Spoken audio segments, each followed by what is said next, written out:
Cubaan tutup bangkai gajah AES dengan nyiru kebudak-budakan. Kebetulan pada 30 Julai lalu kita menyambut 1 Hijrah 1444. Sultan Perak Sultan Nazrin Muizzuddin Shah dalam titah baginda sempena Majlis Sambutan Ma'al Hijrah 1444, peringkat negeri Perak mengingatkan bahawa 1 Hijrah hendaklah dijadikan hari memeriksa dan mengaku kealpaan serta kecuaian lalu. Lantas bertekad untuk tidak meneruskan pemikiran dan cara kerja yang sama sehingga terus mengulangi kesilapan serupa. Hari ini hendaklah dijadikan hari kita bijak mengenal pasti dan berani mengakui ancaman besar yang sedang melanda ummah dan menghentikan sikap masih mahu menafikan kewujudan gajah yang tersergam di hadapan mata. Hari ini hendaklah dijadikan hari menyuntik kesedaran ummah mengenal pasti ancaman semakin kritikal yang sedang melanda ummah, lalu memikirkan strategi berkesan secara bersungguh-sungguh untuk menangani ancaman yang boleh menyebabkan ummah menanggung penderitaan dalam skala yang besar. Titah baginda. Apa kaitannya ucapan Sultan Nazrin dengan kenyataan jawatan kuasa kira-kira wang negara PAC pada 1 Ogos lalu? Sultan Nazrin yang juga timbalannya di Pertuan Agong bertitah supaya kita menghentikan sikap yang menafikan kewujudan gajah di hadapan mata. Walaupun baginda tidak menyatakan secara jelas siapa yang dimaksudkan, tetapi dipercayai titah yang terkait dengan gajah itu khusus ditujukan kepada pemimpin negara. Malangnya bukan pemimpin tidak nampak gajah yang sudah mati itu, malah mereka mahu menutup bangkai gajah tersebut dengan nyiru. Pengerusi Jawatan Kuasa Kira-kira Wang Negara PAC Wong Kah-wah menyatakan kekesalannya dengan tindakan kerajaan menerusi Jabatan Perdana Menteri yang tidak menyah klasifikasikan sepenuhnya laporan Jawatan Kuasa Siasatan Tadbir Urus Perolehan dan Kewangan Kerajaan berkaitan sistem penguatkuasaan automatik AES. Jawatan kuasa tersebut dipengerusikan oleh Tan Sri Amrin Buang yang juga bekas Ketua Audit Negara.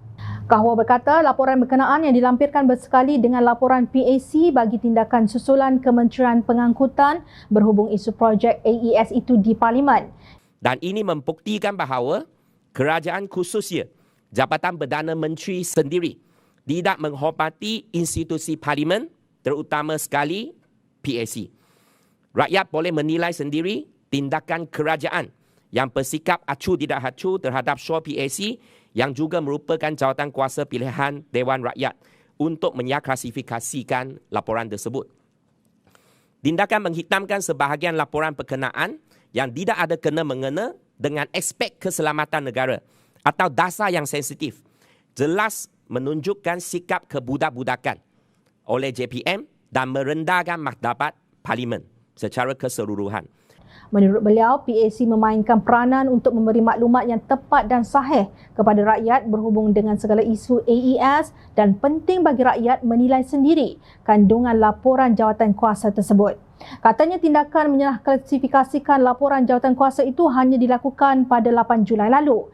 Namun, menyahklasifikasikan laporan berkenaan tidak dilakukan sepenuhnya. Sebaliknya, maklumat-maklumat berkenaan dengan nama-namanya turut dihitamkan. Adalah ridiculous apabila nama-nama syarikat yang terbabit yang sudah menjadi pengetahuan umum dan menteri-menteri juga turut dihitamkan, katanya pada sidang media di Parlimen.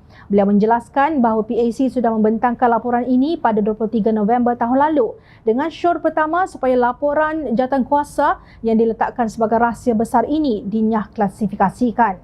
Bagaimanapun, JPM yang bertindak mengklasifikasikan laporan berkenaan gagal berbuat demikian apabila menghadiri prosiding tindakan susulan kementerian pada 23 Mac 2022.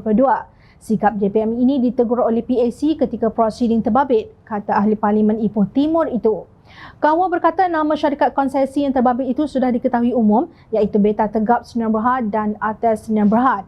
Siapa pemegang saham dan pengarah syarikat juga boleh didapati dengan mudah daripada Suruhanjaya Syarikat Malaysia SSM.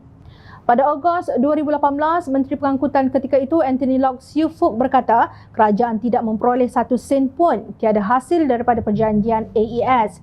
Beliau mendedahkan bahawa pemegang saham untuk Atas yang ditubuhkan pada 15 Jun 1985 sebagai Trafen Force Sdn Bhd dan Commercial Circle Malaysia Sdn Bhd.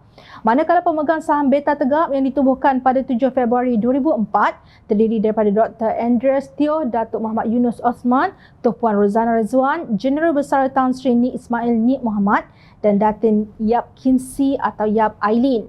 Menghitamkan nama-nama menteri pun satu tindakan amat tidak cerdik. Menteri Kewangan ketika itu ialah Datuk Seri Najib Razak, sementara Menteri Pengangkutan ialah sepupunya, Datuk Seri Hishamuddin Hussein. Menteri Kewangan dua pula ialah Datuk Seri Ahmad Husni Muhammad Hanazalah.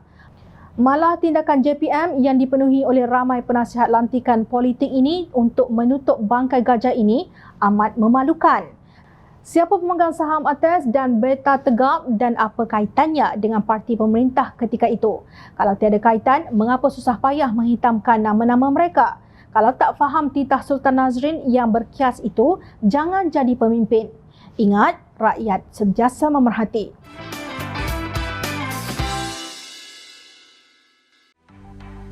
Mencari maklumat dan berita politik yang bebas, kupasan yang tepat, panas.